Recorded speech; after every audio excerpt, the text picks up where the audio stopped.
I'm going to show you the 10-step process to make a brand. So you need a brand and a brand plan. Once you understand the power of brands in marketing, you will ask yourself, how do I create a brand? And then how do I manage it on an ongoing basis?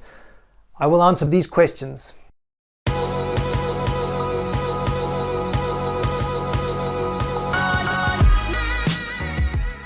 So how do you make a brand? Well, actually it's a 10-step process, which I'm going to share with you, and then I'm going to give it to you in the links below. You can click the description, you can download some templates to get this 10-step process to actually make a brand. These are the steps you can follow. And if you want more detail or how to do this in more depth, then of course, get in touch with us at stepstogrowth.com. We're more than happy to help. Well, let's talk through the 10-step process to actually make a brand. So before you get into the 10-step process, there's 5 higher level questions that must be answered with your brand. So these are, who do you serve? The second is, how do you add value to them? So how do you add value to the people that you're serving? The third is, how are you different? The fourth is, how do you come across? And the fifth is, what is the short phrase or few words for what the brand stands for? So when you have the full 10 steps, just think back, this is like a summary. You must be able to answer these questions. And rather than taking somebody through each of the 10 steps, you can just answer these 5 questions. And they must be answered as you go through the process. So let's get through the process. The first step is to define your brand purpose. What is the purpose of your brand? Every brand has a purpose, whether it knows it or not. So it's better to define it. And there's a number of ways you can do this. If it's a completely new brand, not yet in the market, then of course it's up to you to define what you want the purpose of the brand to be. If you're not sure and you have an existing brand, you can do it internally with your teams, define what you think it is now and what you want it to be in the future. And then you can test this with consumers and customers. The third way is to develop variations of options to test with customers as well. So do what works best for you. And I'll keep reiterating the options of how you can do this as we go through the 10 steps. But the first is define your brand purpose. The second is, what is your brand mission? So obviously having a purpose and having a mission are 2 different things. But the mission is what you will be doing. It's sort of the execution of your purpose. But what is the mission of your brand? The third thing is, who is your customer? Who is our customer in your brand plan?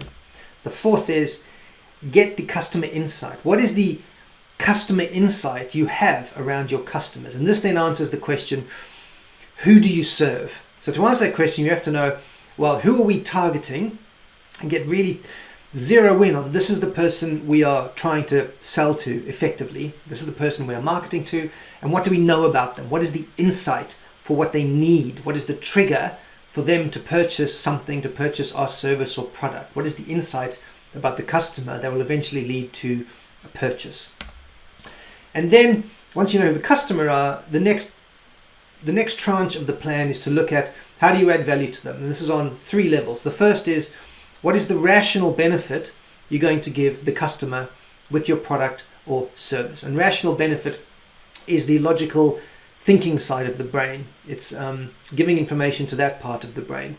And this tends to be by supporting your product or service with maybe more technical or data or specifications. So say, our product washes 2 times brighter, or goes 1.5 times faster, or lasts 1.5 times longer, or 1,000 people prefer our restaurant because the food quality is better and tastes better, etc., etc. It's something for the logical and rational part of the mind to go, this is why this brand is good. The second part then is to get clear on how you add value on the emotional benefit for the customer. So people don't just buy on rational thinking.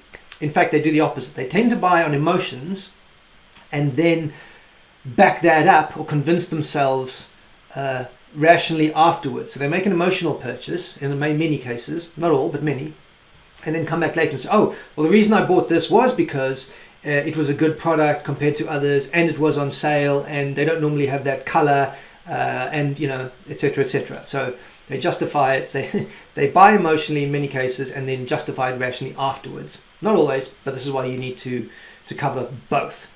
And also thinking about your brand. People don't just buy brands for rational purposes. If you let's look at clothes for an example. The rational benefit of clothes is basically keeps you warm, maybe keeps you dry. But the emotional benefit is wearing some types of clothes makes you feel good, maybe it's loose on your skin, feels smooth, or just the style makes you feel more confident and more powerful. And therefore, wearing more types of brands makes people feel more confident and more powerful, as an example, or it identifies more with their personality. This brand type is how I feel and how I see myself. Therefore, if I wear that brand of clothes, I associate myself and I have an emotional uplift from that. So what's the emotional benefit that your brand gives to customers? And the last is the reason to believe. So this has a lot more detail when you go into the plan, but why should the customers believe you? Okay, that's an important question to answer. What's the rational benefit? What's the emotional benefit? And you can write those out, but when you actually talk to a customer, why should they actually believe you? What's their reason to believe what you are saying? Step 8 is then to answer the question, how are you different? So what is your differentiator? You need to get clear on how you are different versus your competition. That's what this question is asking. So everybody has competition in every market, every product, every service, it's unavoidable. And it's a good thing because competition makes you better, but you also have to be clear on why you are better than the competition. If you have, let's take a real simple example, dishwashing liquid to clean your dishes and plates. If you say, I'm better than the competition, how? There's the reason to believe in there from previously, which can also be more perception based, but there's also other differentiator. How are you better? There's got to be something that, saves money, washes cleaner, makes more bubbles, nicer to the environment, saves a dolphin with every purchase, whatever. How are you different? You have to be very clear on that. And then the next step is number 9, develop the brand personality. So again, every brand has a personality which can be best described in answering the question, how do you come across? So if you have a brand, a good way to test this is to imagine the brand as a person and you describing it to a friend. What is that person like? Are they gregarious, funny, uplifting, or are they serious, does the job well, really rational, data focused, does what it says on the tin, whatever. Another good way to test this is to think or describe to people, if the brand was a hotel, what would it look like? What would it, so you go in, what's the design like? What's the decor, the decoration like? What's the lobby like? What does it smell like?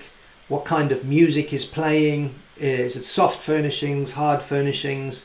It all generates like a personality. And again, in lieu of you defining this, your brand will have a personality anyway. That's why it's good for you to actually define it, and then it will come through in all of your communications later on. So how do you come across to the market and, more importantly, to your customers? And then lastly, the final step to develop the brand is develop the brand essence. So what is the short phrase or few words of what the brand stands for? Literally like a short sentence. This is the brand, and people get it. I covered this in some of the case studies I did earlier in some of my other videos, where I covered Apple, IKEA, PepsiCo, and Nike. And in each of those videos I put, this is their brand essence, and then I put what they do with their brand to back that up. But it's all very clear. So take a look at those if you're interested in that. But that is the 10-step process. And again, there's numbers of ways you can achieve this. If you haven't launched a brand, you're developing it, you can go through this process 1 to 10 yourself with your teams, and then test it with customers. If you have a brand and you want to redevelop the brand or relaunch the brand, again, you can do it internally, test with customers. The third way is you can develop a bunch of options of, this is what we think the brand is like, this is what we, based on our customer insight, this is what we think the benefits are, there's 1 to 3 options we think customers will like. That will also be a differentiator in the market, and then you can test those with customers. So at some point, it's a bit dangerous to completely develop your own brand in your own mind or your own microcosm in your own company, and then launch it to the market. Always good to test with customers. Does this work? Does it resonate? Would you buy it? You can do this with some small focus groups, even, for example. It doesn't have to cost a lot of money, so you can do that with 5 focus groups of about 5 people each, and you can just talk them through these things and show them mock-ups of what the brand would look like, show them mock-ups, write out what the essence would be, how that links to the product, etc., etc. But important to test it and get it all signed off that it's going to work before you then develop a big brand campaign to launch into the market. So that is it, the 10-step process of how you make a brand. So I'm going to take this template and I will put it as a template for you to link and download for free in the description below at the end of the video. Now, just a final note on this. Don't go too far down the rabbit hole of only focusing on the brand. Don't forget, the brand is just one element of the overall marketing mix and the overall marketing plan. So the brand does need its own brand plan, but it sits within the wider marketing plan. So I hope that's useful. If you want access to the full framework for how to make and manage a brand, then simply go to our website at stepstogrowth.com, get in touch. We're more than happy to help with this. And if you enjoyed this video, don't forget to hit the like button. Let me know in the comments below any feedback or other topics you would like to hear for the future. And don't forget to subscribe, and I will see you again soon.